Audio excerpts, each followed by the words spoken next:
has never been a more important time to move in a vegan direction. Whether you're ready to start, restart, or re-energize your vegan or plant-based practice, this podcast is for you.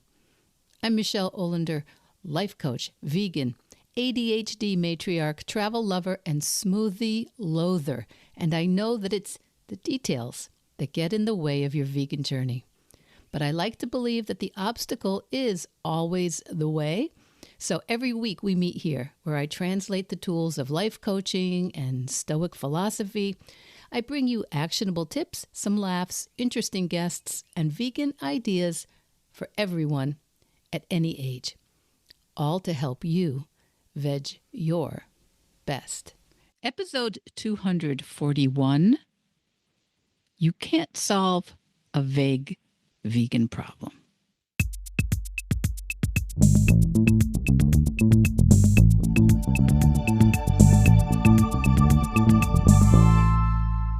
Hi, my veg heads. This episode was supposed to be finalized days ago. I have all the excuses right now. I just moved back north from being in Florida for a couple of months with some of my family members, and there are taxes. Yeah, this episode is actually coming out April 15th. There are taxes to finalize. And the news, well, I don't watch TV news, but that doesn't mean that the news doesn't find me somehow. And I'm going to France with my husband for an anniversary celebration. And you know those anniversary traditions, right? For gifts, like your first anniversary is cotton, and I don't know, maybe I've got a list here. Your 10th anniversary is tin. Your 15th anniversary is crystal. Well, your 36th anniversary is Paris. So I've been to Paris a few times, quite a few times, and one of my dear friends is there. And with everything going on and coaching my marvelous clients, I have neglected to pack, and I'm leaving the house tomorrow morning around 10. So I need to get moving. And I haven't made the reservations for the vegan restaurants in Paris and Strasbourg that I wanted to, and there are a lot more plant-based restaurants in Paris these days, a lot. And so it was really obvious to me last time I was there where to go, but now there's a bunch more to try. And of course, I've never been to Strasbourg, and I want to make sure that I have time with one of my dearest friends. You need to follow her on social media, Angela Randall and her partner, Sylvain Laforge. They are, their musical name is Lux the Band, Lux, Lux the Band, and I'm going to pop their links in the show notes. But they have 2 albums. They are easy to find on Spotify, and they're great. They're marvelous. And anyway, I've been thinking, OMG, there's too much to do. Reservations, tickets for galleries and museums. You know, I'm kind of a culture vulture. Itinerary, train tickets between Paris and Strasbourg. I don't want to take the slow train. I want to take the fast train. I have to pack shoes. How many shoes, right? How many shoes? Is it going to be wet? I haven't looked. I think it's going to be wet. My brain's been thinking all of this, and my body has not been doing that much at all to accomplish any of it. And then earlier today, I'm coaching one of my brilliant clients. She is building a vegan business, and she knew she was kind of talking in circles. And I said, okay, well, let's try and get clear on one of the things, because we just can't solve a vague problem. What's one of the problems? And I see, note to self, I'm going, okay, well, when I get off this call, I've been trying to solve very vague problems all week, getting ready for this trip. And it's what we all have a tendency to do, don't you think?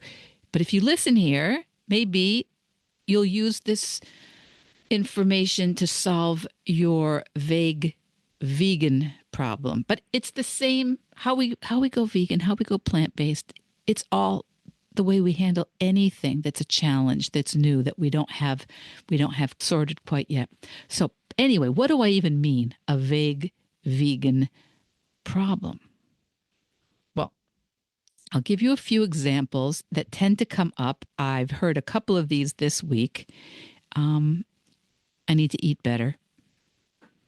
I should get back to being more plant based or more whole food plant based. I want to stop slipping up so much. And what was the other one I have? Oh, I was doing so well, Michelle, and then life happened. Did any of that sound familiar to you? Oh, these sound like goals. They sound like goals. They sound like the person saying them is motivated, and they sound like they're on the right side of history. But you know what they actually are. They're very fuzzy. They're very blurry and nebulous. Nebulous. It's a good word. They're not solvable. They're not actionable, and that is the problem because you can't solve a vague problem. You really can't solve a vague vegan problem because you can't act on something that you haven't really defined what it is you want, the outcome you want, or the obstacle that's in the way that you need to accommodate in some way. And our brains love a vague problem, don't they? And this could get a little nerdy. This could get a little nerdy. Our brains love vague problems because they keep us safe. They keep us spinning. If you don't change anything, then nobody can say, "Oh, that was wrong. You did that wrong," or "Boy, you're not really keyed into what the issues are here. You deflect yourself from being criticized by other people while you're just spinning." A vague problem means you can't fix it. There's no failure there, even if it's not what you want. Still, there's no uncomfortable change, and you can stay in thinking about it mode for weeks or months or decades. I was going to say one of the words I've learned along the way from some coach, and I'm trying to remember. I'd love to give her credit. Procrastinating. Procrastiplanning. So procrastinating by learning more, researching more, planning more. And it can go on for a really long time. If you're me, it can go on for decades. And there's an illusion of progress because, of course, you should learn more and research more and plan. There's nothing wrong. Those sound fabulous, right? But there's not necessarily any progress in those situations unless you put yourself out there for some of that vulnerability that comes from actually trying to change something. Now, behavioral scientists call it the intention action gap. We have the intention to go plant-based or eat better or live more compassionately or be more ethical in our purchases, but without a clear behavior to anchor that to, our follow through just has nothing to attach itself to. And in coaching, we see it all the time, all the time, all the time. In my life, you just watch me, you could just follow around with me. It happens all the time. Positive psychology tells us that change comes when we tap into clarity and our agency, and we look for some small wins. But we tend to worry that with those changes will come guilt, maybe some shame, some criticism. So when you say, "I want to eat better," your brain goes, "Great, good, that's great. Eat better. Who could be against that?" And then it does absolutely nothing different. Or maybe it goes, "Oh, you know what? There's a magazine article over there on the coffee table about eating better." Because what does better even mean? What does better mean to you? What does better mean to what does better mean? When? How? What are you measuring? That's what I mean about vague. And when you're first or later on your vegan or plant-based journey, no matter where you are, you'll start feeling some sort of plateau, maybe some level of stuckness.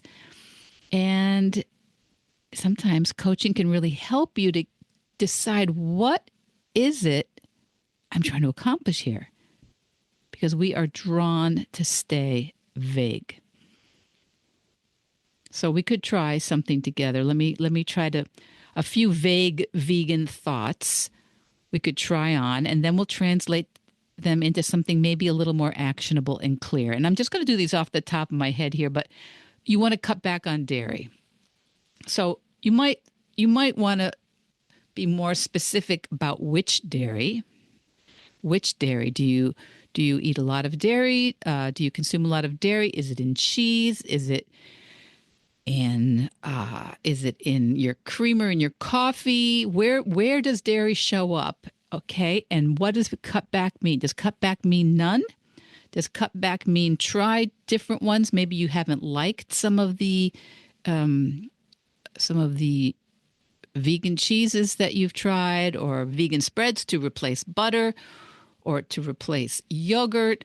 So anyway, you want to what does that mean? You want to cut back on dairy. To be clear, maybe you might say this week I'm going to try a different brand of oat milk in my coffee and cereal. Okay, that is a lot more specific. I need to eat more whole foods, very vague. I'm going to make a batch of lentil soup on Sunday. Much clearer. I want to be more consistent. I have said this myself many, many, many, many times. I want to be more consistent. Yes, I want to be a more consistent person. What does that even mean? What is more vague than that? I want to be more consistent. So, how about I am going to do Tofu Tuesday this week? And I'm going to try for Tofu Tuesdays for the next couple of months so I can learn to make tofu delicious and easy. That's nice and clear. And then if you're not consistent with that, what would make it easier? These are solvable strategies when you get a little clearer, when you go from something foggy and amorphous, you get clear. In coaching, we sometimes call it stupid simple, which is not, it's not that you're stupid. It's not that I'm stupid. It's that we miss out on stupid, simple actions that can move the needle and won't be exhausting to us. That won't require all kinds of new skills, all kinds of new preparations. We don't want to make it harder. We want to look for any stupid, simple way of doing it. Like, what's the stupid, simple version of going vegan? Okay. If that's the part that's got you stuck right now, I'm having trouble going vegan. What? What is the trouble? That's too vague. I'm having trouble going vegan. What is the problem? Is it breakfast? Is it travel? Is it dessert? Is it sweaters? Is it shoes? Get specific. What's this? And what is one stupid, simple, easy thing you can do? Maybe it's tonight I'm making pasta with marinara sauce and roasted veggies. Maybe it's I'm going to call Michele and ask her where she got her cork purse. So it's not go vegan. It's what part of being vegan this week or today is tripping me up. Maybe it's not, I need to be more intentional. I hear that from people a lot, and it sounds great. I'm going to be more intentional. I've said that myself.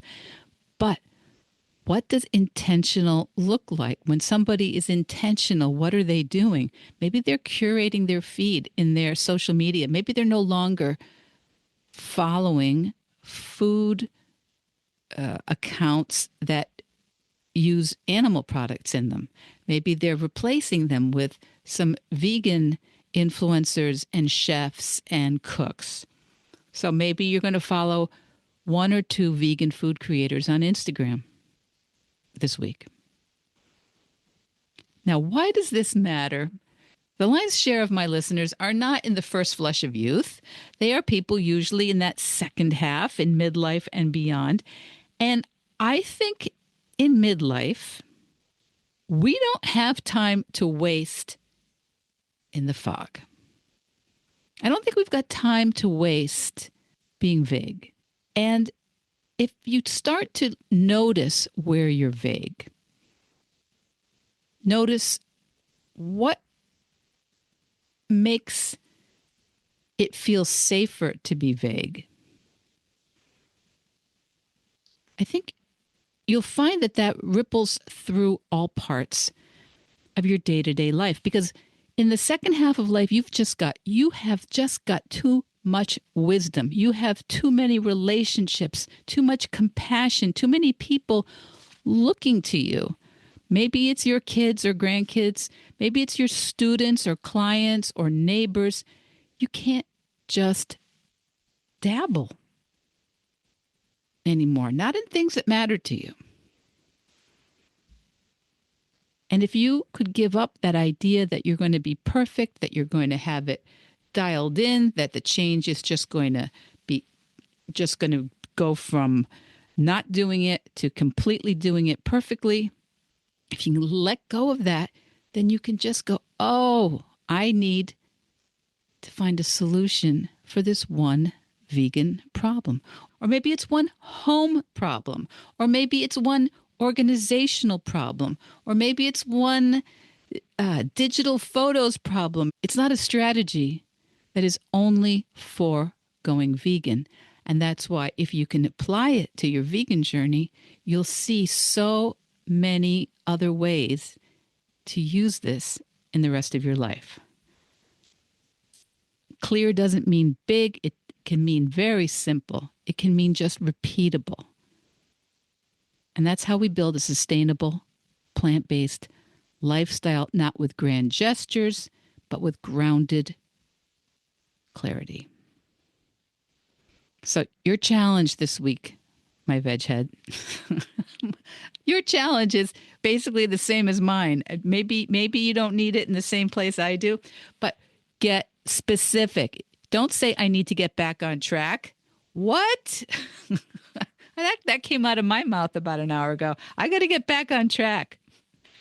Don't say I should eat less processed food or I want to be more ethical. All right.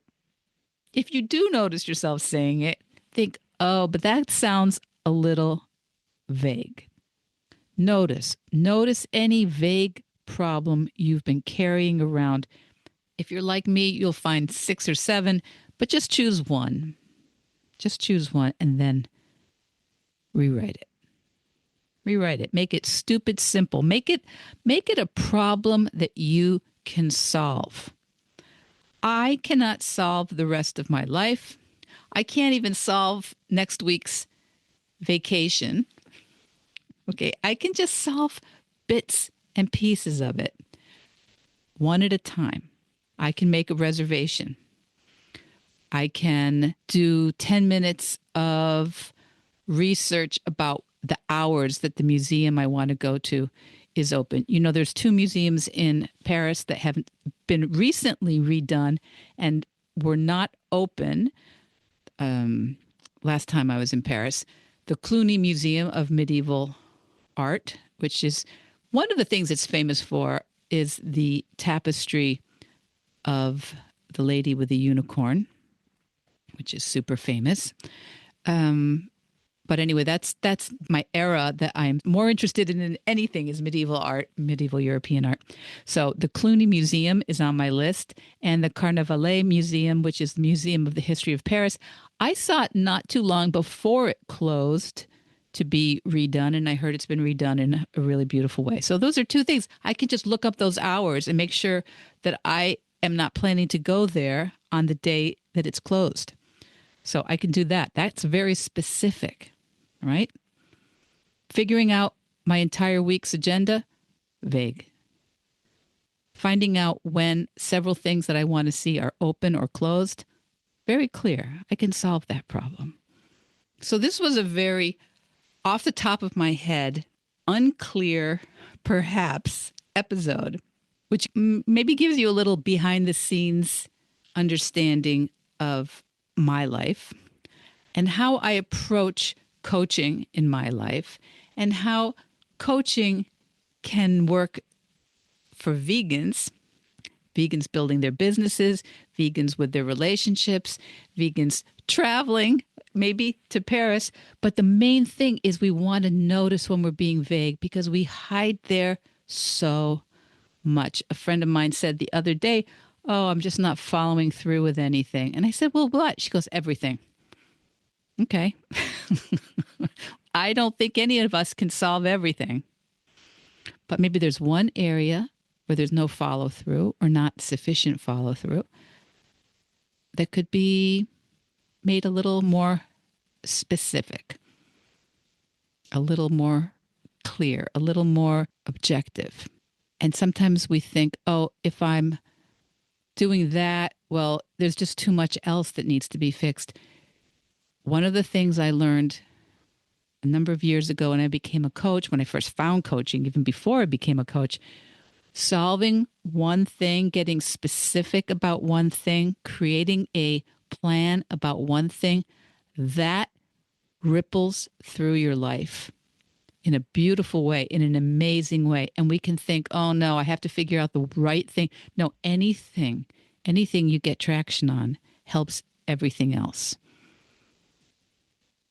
So if you've got a vague vegan problem, if you have a vague problem, if you have friends with vague vegan problems, you'll see it in them much quicker than you'll see it in yourself. I promise you that.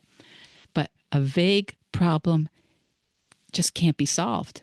We need to get specific. And sometimes it can be a little confronting to get specific. It brings up thoughts that we should have done this by now. We could have done this before, that we've wasted time or money or resources or relationships that were impacted by something that we haven't dealt with.